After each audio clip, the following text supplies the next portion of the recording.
Hello everyone, welcome to round table study. तो बच्चों, आज से हम स्टार्ट करने वाले हैं क्लास 10th एनसीईआरटी की साइंस बुक। और इसमें सबसे पहले हम पढ़ेंगे अपना जो चैप्टर है 10, जो कि प्रकाश के बारे में बात करता है। और इस प्रकाश में हमें मोस्टली दो चीज़ें पढ़नी है, एक हमें पढ़ना है परावर्तन और एक हमें पढ़ना है अपवर्तन। देखो, अब इस चैप्टर को स्टार्ट करने से पहले आपको एक बात समझनी पड़ेगी कि ये जो चैप्टर है, इस चैप्टर का जो न्यूमेरिकल है और जो थ्योरी है ना, तो वो दोनों आपस में इंटरकनेक्टेड हैं। अगर आपने थ्योरी अच्छे से नहीं समझी तो आपको न्यूमेरिकल समझ में नहीं आएगा। और यकीन मानो बच्चे, इस चैप्टर का जो न्यूमेरिकल है बहुत ही आसान है, बहुत ज़्यादा आसान है। कब? जब आपने थ्योरी बहुत अच्छे से पढ़ी हो। ठीक है, तो स्टार्ट करते हैं। आप बने रहो मेरे साथ, बस थोड़ा सा आपको टाइम देना है, क्योंकि आप जस्ट अभी 9th से क्लास 10th में आए हो, तो चीज़ों को समझनी है ना। किस तरीके से समझते हैं, बहुत ही हम ब्रीफ डिस्कशन करने वाले हैं, बहुत ज़्यादा हम विस्तृत में बातें करने वाले हैं चीज़ों को समझने के लिए। ओके, तो देखो, अगर हम शॉर्ट टर्म में अगर ये कहें कि सर परावर्तन और अपवर्तन को आप एक सिंपल से अगर आप वर्ड में अगर आप डिफाइन कर दो, तो हम ये कह सकते हैं कि आपकी जो प्रकाश की किरण है, ठीक है, वो मिरर से टकराई और टकरा करके उसी माध्यम में वापस आ गई। तो इस ये जो प्रोसेस है, इस प्रोसेस को हम कहते हैं परावर्तन। ओके, अब अपवर्तन के केस में क्या होता है कि आपकी जो किरण है, प्रकाश की जो किरण है, वो आपके कांच से टकराई और टकरा करके दूसरे माध्यम में चली गई, तो इसको हम कहते हैं अपवर्तन। अब आपने कहा सर ये सर समझ में आया नहीं एग्जैक्टली क्या कैसे हो रहा है, थोड़ा सा और डिटेल में बताओ। तो ठीक है, देखो, अब इसको अगर डिटेल में समझना है तो आपको सबसे पहले थोड़ा सा इंट्रोडक्शन इसका देख लो। और बेसिकली ये एक इंट्रोडक्शन वीडियो ही है। आप इस वीडियो में समझोगे कि बेसिकली हमें पढ़ना क्या है, इस चैप्टर में हमें क्या चीज़ें पढ़नी। ओके, देखो, बेसिकली पहले ये समझो कि जैसे आप जो भी अपने चारों तरफ की जो भी ऑब्जेक्ट को देखते हो, वो आप किसके हेल्प से देखते हो? प्रकाश की हेल्प से देखते हो। ठीक है, यानी कि किसी भी ऑब्जेक्ट पर, किसी भी वस्तु पर अगर वो प्रकाश पड़ रही है, तभी वो आपको वस्तु क्या हो रही नज़र आ रही है। फॉर एग्जांपल, अगर आप किसी अंधेरे कमरे में चले जाओ और वहाँ पर लाइट ना हो, तो क्या आप किसी ऑब्जेक्ट को ढूंढ पाओगे? नहीं ढूंढ पाओगे, है ना। तो क्या करना पड़ेगा आपको? लाइट जलानी पड़ेगी। लाइट फिर क्या होगी? उस लाइट की जो किरण होगी वो आपकी वस्तु पर पड़ेगी, और वस्तु से वो जो किरण होगी वो रिफ्लेक्ट होकर के, यानी कि परावर्तित होकर के, वो आपके आँखों में जाएगी, जिसकी वजह से आप क्या कर सकते हो? उस ऑब्जेक्ट को, उस वस्तु को देख सकते हो। तो ये एक बेसिक सी बातें होती हैं, है ना। तो हमें ये सब समझ में आ गया कि प्रकाश का, यानी कि जो हमारी प्रकाश है, जब उसका परावर्तन हो रहा है, वो टकरा करके हमारे आँख में आ रही है, तब जा कर के हमें कोई भी वस्तु नज़र आती है। ओके, अब कभी-कभी क्या होता है, देखो, कभी-कभी क्या होता है कि जब हम क्या करते हैं, हम किसी पारदर्शी माध्यम के आर-पार भी देख सकते हैं। क्यों? यानी कि उस केस में क्या होता है कि हमारी जो प्रकाश की जो किरण है, वो उस वस्तु से टकराई और टकरा करके वापस ना आ करके वो दूसरे माध्यम में चली गई। तो ये जो एक तरीका हुआ, तो इसको हम कहते हैं अपवर्तन। ठीक है? तो इन्हीं दोनों चीज़ों के बारे में हम बात करेंगे। देखो, अब बेसिकली कुछ बातें और समझो। जैसे हमने कहा कि प्रकाश की किरण, बात समझना, प्रकाश की किरण को आप देखो कैसे समझ सकते हो। तो जैसे मान लो, ये समझो कि मान लो आपके रूम में कोई एक कैंडल जल रही है। ठीक है, इस तरीके से मान लो कोई एक कैंडल जल रही है ना। तो अब क्या होता है कि अब ये जो कैंडल है, ये मतलब ये जो मोमबत्ती है, ये बेसिकली अब क्या करेगी कि इससे बहुत सारी किरण आरेख निकलेंगी, जो चारों तरफ फैली रहेंगी, है ना। इससे क्या होंगी? बहुत सारी जो हैं वो किरण आरेख चलेंगी, जो चारों तरफ में क्या रहेंगी? फैली रहेंगी। अब ये जो किरण आरेख है, ये हमेशा सीधी लाइन में चलती है, हमेशा। याद रखना कि प्रकाश की जो किरण है वो हमेशा अभी सीधी लाइन में चल रही है, फिलहाल अभी के लिए, अभी बात समझो। ठीक है, तो अब ये जो मतलब बात समझ रहे हो, यानी कि कोई भी जो ऑब्जेक्ट है, कोई भी जो वस्तु है, वो क्या करती है? वो अपने चारों तरफ एक किरण आरेख क्या करती है? प्रसरित करती है, फैलाती है। ठीक है, अब यही किरण आरेख क्या होती है? मान लो जैसे आपने यहाँ पर एक मिरर रख दिया, मिरर मतलब एक दर्पण आपने रख दिया। ठीक है, मान लो ये आपने दर्पण रख दिया। ठीक है, अभी ये हम कौन से दर्पण की बात कर रहे हैं? अभी हम ये बात कर रहे हैं समतल दर्पण की। तो अब ये जो किरण है, ये क्या करी? ये इस पर जा करके टकराई, बेसिकली इस तरीके से जा करके टकराएगी, और ये वापस फिर से इस तरीके से आकर के, अब वो अभी वो किस तरीके से आएगी अभी हम आगे डिस्कस करेंगे। फिलहाल बस आप इतना समझो कि ये जो प्रकाश की किरण है, ये एक सीधी रेखा में गई, मिरर दर्पण से टकराई और टकरा करके हमारी आंखों में उस मोमबत्ती का, या फिर जो भी चीज़ है पर्टिकुलर, उस ऑब्जेक्ट का, उस वस्तु का हमारी आंखों में उसने प्रतिबिंब बना दिया। ठीक है, तो यहाँ पे हम बहुत सारी चीज़ें समझ रहे हैं कि ये किरण है, प्रतिबिंब है, वस्तु है ना। तो इन सारी चीज़ों को हम डिटेल में पढ़ने वाले हैं, ठीक है। बस आप बने रहो मेरे साथ, थोड़ा सा आपको टाइम थोड़ा सा देना है, ठीक है। अच्छा, अभी आपने कहा कि सर हमारी जो प्रकाश है वो अभी आपने बताया कि वो एक सीधी सरल रेखा में चल रही है ना? आपने तो ये तो बताया कि जो भाई प्रकाश है, प्रकाश की जो किरण है वो एक हमेशा सीधी रेखा में चलती है। लेकिन देखो हमेशा ऐसा नहीं होता है, ठीक है? हमेशा जो है वो ऐसा ऐसा नहीं होता है। जैसे मान लो आपने जैसे कभी वो देखा है, इंद्रधनुष देखा है, जिसको आप रेनबो कहते हो, तो वो जो है वो देखो कैसे ऐसे रहता है, वो ऐसे मुड़ा हुआ रहता है ना, इस तरीके से ऐसे मुड़ा रहता है। तो भाई जो इंद्रधनुष के जो रंग हैं, जो कलर हैं उसमें, तो वो भी तो क्या है, वो भी तो एक किसी ना किसी क्या होगी, प्रकाश की वो किरण ही होगी। लेकिन वो ऐसे फिर ऐसे हल्का-सा ऐसे बेंड क्यों है, ऐसे झुका हुआ क्यों है? थोड़ा-सा कभी गेस किए हो, ऐसा क्यों होता है? तो देखो होता क्या है कि जब आसमान में बहुत सारे पानी के कण या फिर जो धूल के कण हैं वो इकट्ठा रहते हैं। तो जब प्रकाश जो है, जो प्रकाश की जो किरण है जब उस धूल के किनारे से होकर के जब जाती है, ठीक है? तो वो हल्की-सी मुड़ जाती है, बात समझना। जैसे आपने कहा कि यहाँ पे मेरे पास एक कोई बहुत ही छोटा, बहुत ही टाइनी पार्टिकल, बहुत ही छोटा-सा पार्टिकल होता है, कण, पार्टिकल का मतलब कण। तो अब क्या है कि ये यहाँ से गई, ये यहाँ से जो प्रकाश की किरण है, ये ऐसे गई और जैसे ही इसके किनारे पर, जैसे ही ऐसे इसके किनारे पर पहुँची, ये हल्की सी क्या हो गई, बेंड हो गई। तो अब ये जो झुक गई, यानी कि ये जो झुकने का ये जो फिनोमेना है, यानी कि ये जो प्रोसेस है, इसको हम कहते हैं विवर्तन, ठीक है। अब देखो यहाँ पे जो थोड़ा सा एनसीईआरटी ये जो बताता है, थोड़ा सा इसको हम समझ लेते हैं क्या बोल रहा है ये। कहता है कि यदि प्रकाश के पथ में रखी अपारदर्शी वस्तु अत्यंत छोटी हो तो प्रकाश सरल रेखा में चलने के बजाय इसके किनारों पर मुड़ने की प्रवृत्ति दर्शाता है, ठीक है। यानी कि जब वो उसके किनारों से जब वो गुजरेगी तो हल्की सी वो मुड़ जाएगी, बेंड हो जाएगी। तो इस प्रभाव को ही हम विवर्तन कहते हैं। यहाँ से आपको ये हेडिंग याद रखनी है कि सर विवर्तन क्या होता है। देखो आप मेरे साथ बने रहो, आप एनसीईआरटी की बुक और प्लस हम दूसरे अदर बुक की हेल्प लेकर के हम क्या करेंगे, आपको एक नोट्स बोलेंगे कि ये चीज़ें आप नोट करो, वो सारी देखो ये आपको थोड़ा सा खुद से करना पड़ेगा, नोट्स आपको बना करके चलना पड़ेगा, बिना नोट्स की कोई पढ़ाई नहीं होती है, ठीक है। तो आपको चलो आपको विवर्तन समझ में आ गया कि भाई विवर्तन क्या होता है। तो विवर्तन में क्या होता है कि जो जो हमारी प्रकाश है वो क्या करती है, जो मतलब किसी जब वो कण से उसके जब किनारों से जब होकर के गुजरती है तो वो हल्की सी मुड़ जाती है। तो इस प्रभाव को, इस प्रक्रिया को क्या कहते हैं, हम विवर्तन कहते हैं, ठीक है। तो आपने कहा कि सर अभी तो आपने बताया कि प्रकाश जो है वो एक सीधी सरल रेखा में चलती है, लेकिन अभी जो प्रकाश है वो तो मुड़ गई। तो अब क्या हुआ यहाँ पे थोड़ा सा एक कॉन्ट्राडिक्शन क्रिएट हो गया, मतलब कि एक थोड़ा सा ये अपवाद वाली स्थिति बन गई कि भाई प्रकाश, कुछ लोग कह रहे हैं कि प्रकाश जो है वो एक सीधी रेखा में भी चल रही है और कुछ लोग कह रहे हैं नहीं नहीं, प्रकाश एक वेव के मतलब कि तरंग के फॉर्म में चल रही है। तरंग आपने क्लास 9th में पढ़ा था, तरंग के बारे में, ठीक है। तो देखो फिर एक थ्योरी आई ना, एक बात समझना, फिर एक थ्योरी आई। कौन सी थ्योरी आई? ये आया बेसिकली, इस थ्योरी को हम कहते हैं, देखो कहाँ गया ये, आधुनिक क्वांटम सिद्धांत। थ्योरी मतलब सिद्धांत, ठीक है। तो एक सिद्धांत आया जिसको हमने कहा आधुनिक क्वांटम सिद्धांत। उस सिद्धांत का क्या नाम दिया गया? आधुनिक क्वांटम सिद्धांत। और इस सिद्धांत में ये बोला गया भाई कि हमारी जो प्रकाश है वो मतलब एक सीधी रेखा के जैसा भी वो अपना गुण जो है वो प्रदर्शित कर सकता है, ठीक है। और वो एक तरंग के फॉर्म में भी चल सकता है। तो ये कहा गया कि प्रकाश को ना तो तरंग माना जाए और ना ही कण, मतलब कि ना तो वो तरंग है और ना ही कण। हाँ, वो कुछ गुण प्रदर्शित जरूर कर रहा है। मतलब इस सिद्धांत ने प्रकाश के कण संबंधी गुणों तथा तरंग प्रकृति के बीच जो है वो सामंजस्य को स्थापित किया। कहने का मतलब क्या है कि इन्होंने कहा, देखो सिंपल सी एक मोटी बात समझ लो। इन्होंने कहा कि जो आधुनिक क्वांटम सिद्धांत है, इस सिद्धांत के अंतर्गत जो ये बातें करी गई कि हमारा जो प्रकाश है वो ना तो कण है और ना ही तरंग है। तरंग मतलब समझ रहे हो ना ये चीज़, ठीक है। तरंग क्यों? क्योंकि आपने देखा कि भी वो मुड़ गई थी। तो ये कहा गया कि ना तो कण है और ना ही तरंग है।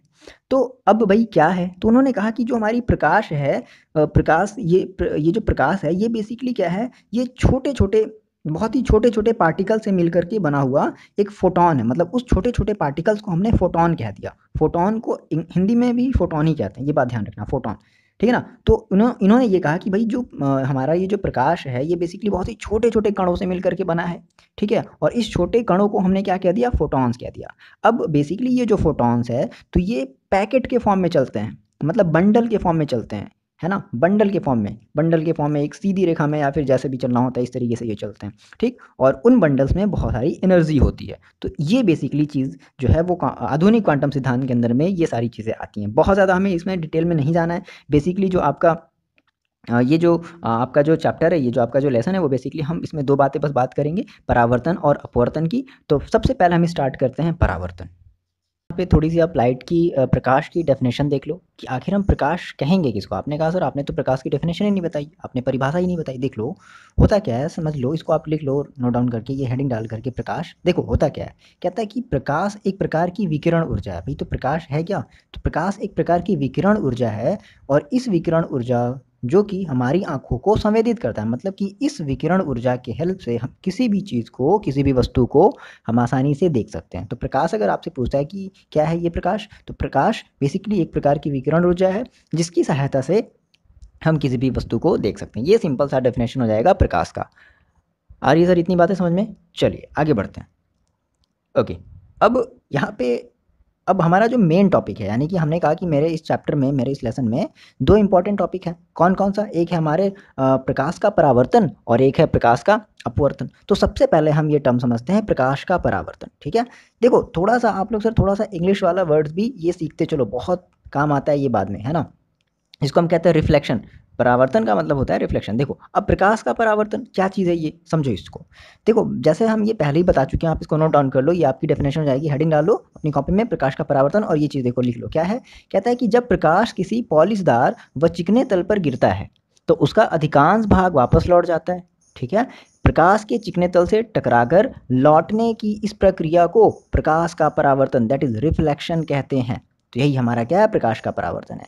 यानी कि अब हम जो इस चैप्टर में पढ़ने वाले हैं, बेसिकली हमें एक समझना है मिरर को। मैंने कहा, मैंने आपको ये पहले ही बताया था कि मेरे पास एक मिरर होगी, ठीक है? अब मिरर देखो हम कैसे बनाते हैं, तो मिरर बेसिकली हम बनाते हैं कांच से, ठीक है ना? आपको इस चैप्टर में 2 चीज़ें ध्यान रखनी है, एक ध्यान रखना है मिरर और एक ध्यान रखना है कांच। फिलहाल अभी हम बात करेंगे केवल और केवल मिरर के बारे में, ठीक है? मतलब कि दर्पण के बारे में, सॉरी अगर इंग्लिश में अगर नहीं आ रहा हो समझ में, तो हम बात करेंगे दर्पण के बारे में। अब ये दर्पण क्या होता है? जैसे आप सुबह-सुबह उठ करके अपना फेस देखते हो अपने शीशे में, तो आप उसको शीशा मतलब वही आपका दर्पण है, ठीक है? अब बनाते कैसे हैं? तो कोई भी काँच होती है, हम क्या करते हैं उस काँच को बैक साइड में हम क्या करते थे, पॉलिश कर देते हैं, उसकी कलई कर देते हैं। जो एक वर्ड याद रखना है, कलई, आप लोग को, ठीक है? तो जब अब ये जो सरफेस है, ये इधर वाला जो सरफेस है, ये वाला जो इधर सामने वाला जो सरफेस है, ये आपका बहुत ज़्यादा स्मूथ हो जाता है, बहुत ज़्यादा चिकना हो जाता है एकदम, ठीक है? इस पे जैसे ही कोई लाइट फॉल डाउन होती है, ये तुरंत क्या करती है, इस लाइट को रिफ्लेक्ट कर देती है, मतलब परावर्तित कर देती है, ठीक है? तो अब हमने कहा कि सर ये हमारा जो ये हमें समझ में आ गई क्या, कि जो प्रकाश का परावर्तन है, क्या होता है कि इसमें जब कोई हमारी जो किरण है प्रकाश की, जब कोई किरण है, जब वो गिर रही है उस मिरर के सरफेस पर, उस मिरर के तल पर, तो वो तुरंत टकरा करके क्या हो जा रही है, वापस लौट आ रही है। और ये जो हमारी जो प्रक्रिया है, इसी प्रक्रिया को हम रिफ्लेक्शन यानी कि परावर्तन कहते हैं, ठीक है? अब यहाँ पे आपको कुछ बेसिक से टर्म समझने हैं। अब इस प्रकाश की परावर्तन के संबंध में कुछ हमें बेसिक से कुछ हमें टर्मिनोलॉजी समझनी है, मतलब हमें कुछ बेसिक से हमें कुछ चीज़ें, जैसे कि सबसे पहले आपतित किरण। देखो अब आपतित किरण क्या होता है, ऐसे ये देखो कभी पूछा नहीं जाता एग्जाम में, कभी भी पूछा नहीं जाता है कि आपतित किरण क्या होती है, परावर्तित किरण क्या होती है, ये कभी भी नहीं पूछा जाता। लेकिन आपको जब तक इन सब आपको जब तक इन सब चीज़ों के बारे में नहीं पता रहेगा, आप कुछ भी नहीं बता पाओगे, आप इवन न्यूमेरिकल्स भी नहीं सॉल्व कर पाओगे, ठीक है? तो समझते हैं आपतित किरण क्या होती है। देखो जैसे मान लो आपने कहा मेरे पास यहाँ पर कोई एक मोमबत्ती थी, ठीक है? एक कैंडल थी। अब ये इस कैंडल से क्या होगी, लाइट ऐसे चलेगी, तो ये जो कैंडल से लाइट इस मिरर पर फॉल हो रही है, यानी कि इस दर्पण पर इस कैंडल से जो भी किरण हमारी है जो फॉल हो रही है, तो इसको हम कहते हैं आपतित किरण। यानी कि बात समझना, आपतित किरण क्या है, ठीक है? अब क्या हुआ, यानी कि जो हमारी मिरर पर गिर रही है, उसके सरफेस पर जो टकरा रही है, उस किरण को हम कहते हैं आपतित किरण, ठीक है? इसका हम निशान लगाएंगे इस तरीके से, मतलब भाई किरण है तो किरण को हमेशा ऐसे तो दिखाते हो, आप लोग मैथ्स में तो पढ़े हो ना, किरण को किस तरीके से दिखाते हैं, ठीक है? तो इस तरीके से हमने इसको दिखा दिया। अब क्या हुआ कि अब ये टकराई यहाँ से और ये टकरा करके वापस चली गई, तो इसको अब ये इस तरफ जा रही है ना, इस डायरेक्शन में जा रही है, तो हम इसको कुछ ऐसे बना लेंगे, ठीक है? तो अब ये जो किरण होगी, ये किरण होगी, इसको हम कहते हैं परावर्तित किरण। क्या कहते हैं? परावर्तित किरण कहते हैं, ठीक है? अब देखो, अब होता क्या है कि जितने भी ये जो आपतित किरण और ये जो परावर्तित किरण होती है, तो हमेशा क्या होता है, अब देखो अब ये जिस बिंदु पर गिरी, यानी कि ये आपतित किरण, फिर समझना, ये जो आपतित किरण है, ये आपतित किरण जिस भी बिंदु पर आकर के गिरी यहाँ पर, ठीक है? तो इस बिंदु को हम कहते हैं अभिलंब, अभिलंब बिंदु, सॉरी क्या कहते हैं, अभिलंब बिंदु। ठीक है, यानी कि ये जो बिंदु है इसको हम कहते हैं अभिलंब बिंदु। और क्या करते हैं कि इस बिंदु से हम एक एक जो है एक इमेजिनरी लाइन एक हम ड्रॉ करते हैं। ठीक है, लंबवत, यानी कि इस दर्पण के लंबवत हम एक इमेजिनरी लाइन ड्रॉ करते हैं, और ये जो हमारी इमेजिनरी लाइन होती है इसको हम कहते हैं अभिलंब तल। ठीक है, अच्छा देखो यहाँ पे कुछ और हमारे डेफिनेशंस हैं। जैसे हमने कहा कि आपतन बिंदु, आपको समझ में आ गया कि आपतन बिंदु क्या होगा, कि जिस बिंदु पर हमारी वो जो आपतित किरण है वहाँ पे गिर रही है उस बिंदु को हम क्या कहते हैं, आपतन बिंदु कहते हैं। ठीक है, देखो ये डेफिनेशन कभी भी नहीं पूछा जाता, आप बस इसको ध्यान में समझो। अच्छा, फिर हमने कहा कि सर अभिलंब क्या है, तो अब मान लो देखो इधर, जैसे इस वाले फिगर में आप देखो, जैसे मान लो मैंने कहा कि मेरे पास ये एक मिरर है। ठीक है, देखो मिरर देखो कैसे बनाते हैं, ये हमारी मिरर है। अभी ये सब सारी चीज़ें भूल जाओ, ये सब समझो कि सब है ही नहीं। ये मेरे पास एक मिरर है, मैंने इसको क्या कर दिया, मैंने इसके पीछे साइड में पॉलिशिंग कर दी। अब देखो क्या हुआ, अब मेरे पास यहाँ से कोई एक आपतित किरण आएगी, ये आपतित किरण आई और इस बिंदु पर आकर के गिर गई। ठीक है, फिर क्या हुआ, अब ये जब किरण जब इस पर गिर गई इसके सरफेस पर, तो अब क्या होगी, अब ये किरण वापस यहाँ से वापस जाएगी अपने माध्यम में। तो ये जो किरण वापस जा रही है इसको हम कहेंगे परावर्तित किरण। इसका एरो का निशान कुछ इस तरीके से हमने लगा दिया। तो ये हमारी हो गई आपतित किरण, ये हमारी हो गई परावर्तित किरण, और ये जो बिंदु है इसको हम कहेंगे आपतन बिंदु। क्या कहेंगे सर, आपतन बिंदु। ठीक है, अच्छा अब ये जो रेखा है, यानी कि ये जो रेखा है, ठीक है, इसको हम कहते हैं अभिलंब। अभिलंब का मतलब होता है कि ये जो रेखा है इस मिरर से, यानी कि इस दर्पण से क्या करता है, ये 90 डिग्री का कोण बनाता है। अभिलंब का मतलब ही क्या होता है, एक रेखा ये इस तरीके से अभिलंब हो गया, ये इसका अभिलंब हो गया। ठीक है, अच्छा अब देखो क्या होता है कि अब ये जो आपतित किरण है इस अभिलंब के साथ एक आपतन कोण बनाती है। बहुत आसान है, आपतित और आपतन, यानी कि ये जो आपतित किरण है इस अभिलंब के साथ एक कोण बनाती है जिसको हम कहते हैं आपतन कोण। और सिमिलरली ये जो हमारी जो परावर्तित किरण है, ये परावर्तित किरण इस अभिलंब के साथ एक कोण बनाती है जिसको हम कहते हैं परावर्तन कोण। दो बातें याद रखना, आपतन कोण और परावर्तन कोण। आपतन कोण क्या होता है सर, आपतित किरण तथा अभिलंब के बीच में बने कोण को आपतन कोण कहते हैं, आप नोट डाउन कर लो। और दूसरा परावर्तन कोण क्या होता है, तो परावर्तित किरण तथा अभिलंब के बीच बने कोण को परावर्तन कोण कहते हैं। ठीक है, अब देखो, अब ये जो आपतन कोण है इसको हम डिनोट करते हैं आई से। किसे डिनोट करते हैं, आई से डिनोट करते हैं, है ना, आई, स्मॉल आई। और ये जो परावर्तन कोण है इसे हम डिनोट करते हैं, इसे हम प्रदर्शित करते हैं स्मॉल आर से। ये बात आप याद रखना है। चलो सर, आपको इतनी बातें समझ में आ गई। तो आपको इतनी बातें अगर समझ में आ गई तो अब हम थोड़ा सा क्या करते हैं, अब हम परावर्तन के थोड़े से नियम देख लेते हैं। आप ये क्लास 9th में भी पढ़े हो कि परावर्तन के क्या नियम हैं, जिसको हम कहते हैं लॉज ऑफ रिफ्लेक्शन ना। परावर्तन के नियम मतलब कि परावर्तन के बेसिकली दो नियम है, आप ये पहले भी पढ़ चुके हो। देखो क्या नियम होते हैं, दो दो नियम देखो क्या होते हैं।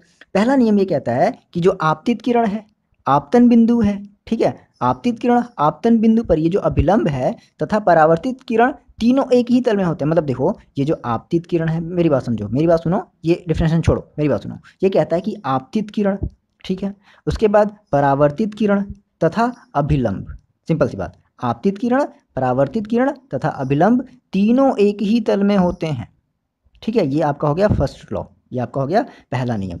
दूसरा नियम क्या होता है, ये जो आपतन कोण होता है और ये जो परावर्तन कोण होता है ये दोनों आपस में हमेशा इक्वल होते हैं। वो चाहे जिस भी तरीके का आपका परावर्तन हो रहा होगा, हमेशा आपतन कोण हमेशा और हमेशा आपस में बराबर होते हैं, हमेशा। ये बात याद रखना, यानी कि आपको यहाँ से दो रूल आपको पता चल गया है क्या, बेसिकली कि जो हमारा जो परावर्तन का जो नियम है बेसिकली दो नियम पर डिपेंड करता है। कौन कौन सा, पहला जो है आपतित किरण, परावर्तित किरण तथा अभिलंब तीनों एक ही तल में स्थित होते हैं। दूसरा नियम क्या है सर, आपतन कोण तथा परावर्तन कोण दोनों आपस में बराबर होते हैं। बस ये इतना आप याद रख लो। ठीक है, ये परावर्तन के दो नियम है, यही आपसे पूछा जाता है कभी कभी। ठीक है, अच्छा अब हमें इतनी बातें हमने परावर्तन के हमने नियम पढ़ लिया। हमें परावर्तन के नियम में हमें ये पता चल गया भाई कि अगर कोई भी अगर जो आपतित किरण है अगर वो गिर रही है तो सेम उतने ही एंगल पर वो क्या हो जाएगी, दूसरी साइड में, मतलब सेम टकरा करके वापस वो उतने ही एंगल बनाती हुई चली जाएगी। मतलब कि सपोज करो कि मान लो अगर ये जो एंगल है यहाँ का मान लो अगर हम एंगल लेते हैं 45,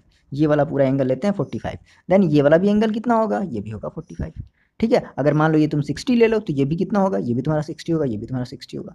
आगे बात समझ में, चलो इतनी बातें समझ में आ गई। अब बेसिकली अब हमारा एक जो टॉपिक है इसको हम थोड़ा सा यहाँ पे समझते हैं। अब बेसिकली थोड़ा सा प्रतिबिंब के बारे में समझ लो। प्रतिबिंब मतलब जिसको हम इमेज कहते हैं। अब इमेज ये बनता है कैसे, जैसे आप क्या करो, दर्पण के सामने जाकर के खड़े हो जाओ। दर्पण मतलब जिसको आप शीशा कहते हो, ठीक है, दर्पण के सामने आप जाकर के खड़े हो जाओ। तो आपकी क्या बनती है, एक इमेज बनती है, मतलब आपकी एक प्रतिबिंब बनती है, ठीक है। तो अब देखो, अब ये जो प्रतिबिंब बनती है बेसिकली, जब भी हम देखो इस चैप्टर में, इस चैप्टर का मेन काम ही क्या है कि जब भी अगर हम प्रतिबिंब की बात करें तो प्रतिबिंब के बाद जैसे ही होगी अगर कहीं पर भी, तो आपको समझना है कि प्रतिबिंब बेसिकली हमारी दो तरीके की बनेगी। कौन कौन सी? एक हमारा बनेगा वास्तविक प्रतिबिंब और एक हमारा बनेगा आभासी प्रतिबिंब। आभासी का मतलब होता है कि जिसको आप केवल इमेजिन कर सकते हो, ठीक है, और वास्तविक का मतलब जिसको हम रियल कहते हैं। आ रही बात समझ में? अब इसको थोड़ा-सा समझते हैं कि सर ये है क्या? आभासी प्रतिबिंब हम कब बनेगा और हमारा जो वास्तविक है वो कब बनेगा? देखो, वास्तविक प्रतिबिंब देखो क्या बोलता है कि 1 मिनट रुको। देखो, ये सब चीज़ें याद नहीं करनी है। देखो इनका अगर हम एक सिंपल सा अगर मतलब बताएँ, आपने 2 वर्ड याद रख लिए, आभासी प्रतिबिंब और वास्तविक प्रतिबिंब, ठीक है? देखो, मान लो मैंने कहा कि मेरे पास कोई एक मिरर था, समझना इसको ध्यान से। मेरे पास एक मिरर था, ठीक है? और ये कैसा मिरर है? प्लेन मिरर है, ठीक है? प्लेन मिरर है, मतलब आपके घरों में जो मिरर होते हैं ना, वो दर्पण होते हैं ना, वो मतलब आपके वो सिंपल दर्पण होते हैं, ठीक है? अब आप क्या हो, मान लो आप यहाँ पर खड़े हो या यहाँ पर कोई ऐसे सामान रखी हुई है और आपकी यहाँ पर आँख है। हाँ, यहाँ से आप क्या कर रहे हो? आप यहाँ से आँख से देख रहे हो। तो क्या होगा देखो कि यहाँ से एक रे, मैंने बताया था ना कि कई सारी रे चलती हैं, तो यहाँ से एक रे इस पर फ़ॉल होगा, ठीक है? ये एरो का निशान लगाएँगे और ये जो रे फ़ॉल हुआ, अब ये जो किरण इस पर जो गिरी है, अब इसकी परावर्तित किरण क्या हो जाएगी? इसकी परावर्तित किरण वापस लौटेगी मीडियम में, माध्यम में, ठीक है? यहाँ से इस तरीके से, इस डायरेक्शन में। तो अब क्या होगा देखो कि अब हम इस रे को, यानी कि ये वाली जो रे गई है, इस रे को हम क्या करते हैं, पीछे की तरफ बढ़ाते हैं, ठीक है? इस रे को हम पीछे की तरफ बढ़ाते हैं, ठीक? यहाँ पर मान लो यहाँ पर आई। सिमिलरली क्या होगा कि एक और मान लो हमारी एक और यहाँ से ऐसे कोई एक ऐसे रे जाएगी, बहुत सारी रे जाती है ना भाई, बहुत सारी रे जाती हैं, ठीक है? तो ये ऐसे एक रे गई और फिर ये ऐसे यहाँ पर आँख पर मेरे पास आकर के गिरी। तो अब हम क्या करेंगे, फिर से हम इसको पीछे की तरफ ऐसे बढ़ाएँगे। इसको हम ऐसे पीछे की तरफ बढ़ाएँगे। देखो हमेशा दर्पण के पीछे जब भी हम अपनी लाइन को ड्रॉ करेंगे, हमेशा डॉट लाइन से ड्रॉ करेंगे, ये बात ध्यान रखना। ठीक है? ये बात हमेशा ध्यान रखना कि हमेशा डॉट लाइन से ड्रॉ करेंगे। पीछे की जितनी भी हमारी रेखा होगी, हम सारे के सारे रेखा को, लाइन को हम डॉट लाइन से ड्रॉ करेंगे। अब ये जिस जगह पर जा कर के मिलती हैं, ठीक है? मान लो ये यहाँ पर आकर के मिली, तो यहीं पर क्या होगा, आपका प्रतिबिंब बनेगा। मतलब आपने कहा अरे सर ये तो मिरर हमारी यहाँ है, ये है। अब मिरर के पीछे कोई दुनिया तो होती नहीं है। तो बस वही बात है कि मिरर के पीछे जो दुनिया होती है उसी को हम कहते हैं आभासी दुनिया। आभासी मतलब अगर बहुत ज़्यादा मूवी वाले फ़ील में ना जाओ तो हम इसको क्या कहेंगे, हम इसको कहेंगे आभासी। मतलब यहाँ पे हमारा जो प्रतिबिंब बना है वो आभासी प्रतिबिंब है। क्यों? क्योंकि ये मिरर के पीछे है। बात समझना। अब यानी कि मिरर के इस साइड में जहाँ पर भी हमारा प्रतिबिंब बनेगा वस्तु का, हम उस प्रतिबिंब को आभासी प्रतिबिंब कहेंगे, ठीक है? और अगर मिरर के इस साइड में, यानी कि जिस तरफ उसका प्लेन सरफेस है, उस साइड में अगर कोई भी अगर प्रतिबिंब बन रहा है, तो उस प्रतिबिंब को हम कहेंगे वास्तविक प्रतिबिंब। बस ये 2 बातें आप याद रख लेना कि वास्तविक प्रतिबिंब में क्या होता है और आभासी प्रतिबिंब में क्या होता है। अगर ये 2 बातें आपको याद है, तो पूरे चैप्टर में ये चीज़ें आपकी एकदम हमेशा क्लियर रहेंगी। कहीं भी आप देखोगे तुरंत बता दोगे, हाँ सर ये तो हमारा आभासी है या फिर ये हमारा जो प्रतिबिंब है वो वास्तविक है। बस इतनी सी बात है। अब मान लो थोड़ा-सा इसको और अगर हम मतलब एक एग्ज़ैक्टली अगर स्केल लेकर के, पेंसिल लेकर के अगर ड्रॉ करना चाहें, तो देखो ये कुछ ऐसे ड्रॉ होगा। देखो, मान लो आपने कहा, देखो बेसिकली अभी हम ये पढ़ रहे हैं प्लेन मिरर के बारे में, मतलब समतल दर्पण के बारे में पढ़ रहे हैं, ठीक है? हमारे 2 दर्पण अभी और हैं, इस पे जिसको हम अवतल और उत्तल वाले दर्पण की हम अभी बात करेंगे। लेकिन अभी हमारा ये एक सिंपल में, यानी कि हमारा ये भी एक समतल दर्पण की अभी हम बात कर रहे हैं। देखो, अब मान लो आपने यहाँ पे आपके पास ये कोई एक समतल दर्पण है, ठीक है? और आपने यहाँ पे कोई एक छोटा-सा सामान रख दिया। अब ध्यान से देखना अब क्या हुआ, यहाँ से मान लो एक रेज़ चली इस तरीके से, ये वाली रेज़, ठीक है? और भाई अब ये क्या होगी, ये रिफ्लेक्ट बैक होकर के देखो, ये रिफ्लेक्ट बैक होकर के ये इस तरीके से यहाँ पे आँख में हमारे आ जाएगी। फिर यहाँ से एक और कोई रेज़ चलेगी इस तरीके से और ये रिफ्लेक्ट बैक होकर के ये देखो इस तरीके से आ गई, ठीक है? अब मेरी बात समझो। अब क्या है यहाँ पे देखो, थोड़ा-सा आपको अभी होने वाला है कन्फ्यूज़न। 1 मिनट, थोड़ा-सा जस्ट जस्ट वेट। ओके, अच्छा, जस्ट वेट 1 मिनट, देख लो। मैंने मान लो ये सारी रेज़ को मैंने हटा दिया है, ठीक है?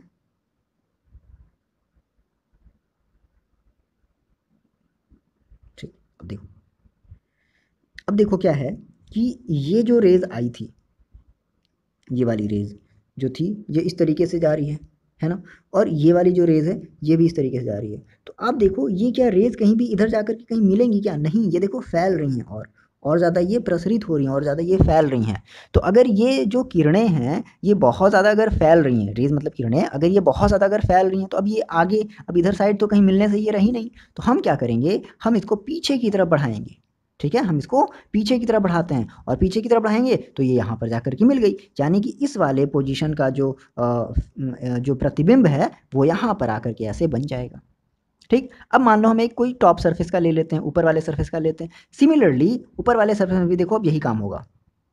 ठीक है, क्या सेम वही काम कि एक किरण यहाँ से गई, एक किरण यहाँ से गई, अब ये वापस जो है वो परावर्तित होकर के एक ऐसे चली गई और एक ऐसे चली गई। अब ये दोनों इधर तो कहीं मिलने से रही नहीं, क्योंकि एक ऐसे जा रही है एक ऐसे जा रही है, तो कहीं भी नहीं मिलेगी। अब क्या करेंगे कि इसको हम पीछे की तरफ बढ़ाएंगे और जहाँ पर भी ये जाकर के मिलेगी वहीं पे हमारा इतना बड़ा ये प्रतिबिंब जो है वो बन जाएगा। तो आप ये देख रहे हो कि ये जो आपकी जो भी वस्तु है, ये है वस्तु, याद रखना हमेशा दो चीज़, वस्तु और वस्तु का ये है प्रतिबिंब।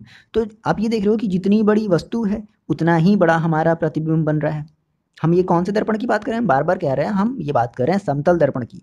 तो जितना बड़ा हमारा वस्तु है उतना ही बड़ा प्रतिबिंब बन रहा है, और जितनी ज़्यादा दूरी पर ये हमारी वस्तु रखी गई है उतनी ही ज़्यादा दूरी पर इसमें भी हमारा क्या बन रहा है, प्रतिबिंब बन रहा है। और हम ये देख रहे हैं कि ये जो हमारी प्रतिबिंब है वो दर्पण के इस पीछे साइड में बन रही है।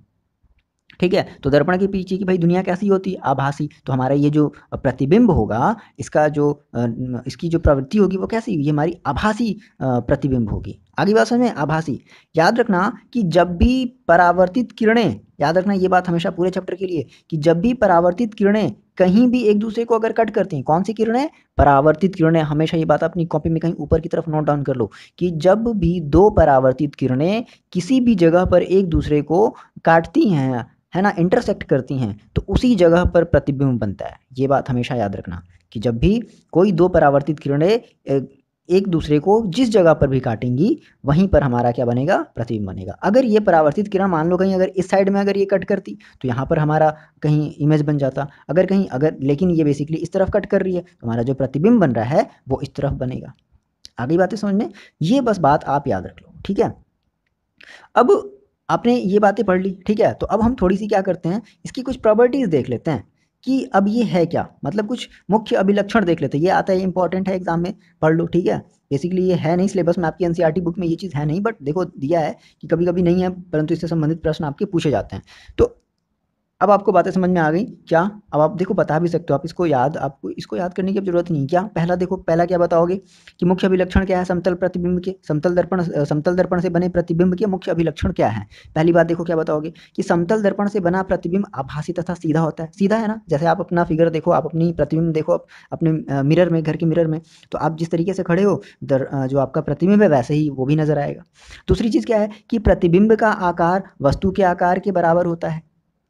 ठीक है, आप जितने बड़े हो आप उतने ही तो बड़े तो नजर आओगे, ऐसा थोड़ा ना कि आप 5 फीट के तो आप 4 फीट के नजर आओगे, नहीं, जितने बड़े हो उतने ही बड़े नजर आओगे। ठीक है, तो दूसरी चीज क्या हो गई, प्रतिबिंब का आकार वस्तु के आकार के बराबर होता है, अतः प्रतिबिंब का आवर्धन, ये आवर्धन वाला भी पार्ट छोड़ दो, अभी हम इसको बाद में समझेंगे, कोई जरूरी नहीं आवर्धन को समझना, काट दो इसको, हटा दो। ठीक, तो आप बस यहाँ से यहाँ तक लिख लो क्या कि प्रतिबिंब का आकार वस्तु के आकार के बराबर होता है, ये दूसरी लाइन। तीसरी अगर हम कुछ अगर अभी लक्षण बताना चाहें तो हम वो क्या बता सकते हैं, कहता है कि प्रतिबिंब दर्पण के पीछे उतनी ही दूरी पर बनता है जितनी दूरी पर वह वस्तु दर्पण के सामने रखी होती है। यही बात तो भी हम पहले कहे थे कि जितनी दूरी पर मिरर आप अपने दर्पण से आप जितनी दूरी पर खड़े होगे उतनी ही दूरी पर मिरर में पीछे की तरफ आपकी जो है प्रतिबिंब वो भी बनेगी, है ना, याद रखना। दर्पण के पीछे अगर आपकी प्रतिबिंब बन रही है मतलब आपका आभासी प्रतिबिंब बन रहा है। दर्पण के पीछे कौन सी दुनिया होती है, आभासी दुनिया होती है। ठीक है, वो देखो डॉक्टर स्ट्रेंज वाली मूवी जा करके देखो। चलो अब देखो, अब ये कहता है कि प्रतिबिंब पार्श्व परिवर्तित होता है, अर्थात वस्तु का बायां भाग दायां भाग प्रतीत होता है तथा बड़ी ऑब्वियस सी बात है, आप अपने फिंगर को ऐसे करके देखो तो जो दायां भाग है वो बायां भाग की तरफ लगेगा, जो बायां भाग है वो दायां भाग की, तो इसी को हम कहते हैं पार्श्व प्रतिबिंब। नेक्स्ट जो है वो कहता है कि किसी व्यक्ति को समतल दर्पण में अपना पूरा प्रतिबिंब देखने के लिए दर्पण की ऊंचाई व्यक्ति की ऊंचाई से कम आधी होनी चाहिए। ठीक है, अगर आधी मतलब व्यक्ति की जितनी मान लो ऊंचाई है, जैसे मान लो हमने कहा कि वो 6 फुट का है, तो दर्पण जो कम से कम 3 फुट की होनी चाहिए, तब जाकर के उसको अपनी उस दर्पण में पूरी की पूरी प्रतिबिंब नजर आएगी। ठीक है, तो हम ये कह सकते हैं यहाँ से एक चीज़ बात ये याद रख लो कि दर्पण की ऊंचाई बराबर 1/2 इंटू व्यक्ति की ऊंचाई। ठीक है, यानी कि व्यक्ति जितना बड़ा होगा उसका जस्ट आधा हमारा दर्पण होना चाहिए। ठीक है, आगे बात समझ में? चलो, ये बातें समझ में आ गई हैं। ठीक है, फिलहाल अभी इसको यहीं तक रखते हैं। मिलते हैं अगले वीडियो में, है ना? और आप इस वीडियो में अगर आपको अगर अच्छा लगा है तो ये कमेंट करके बता दो, हाँ सर बड़ा अच्छा लगा, या फिर जो भी जैसा है आपकी सारी चीज़ें कि थोड़ा सा क्या इंप्रूवमेंट करना है। देखो ये फर्स्ट टाइम है ना?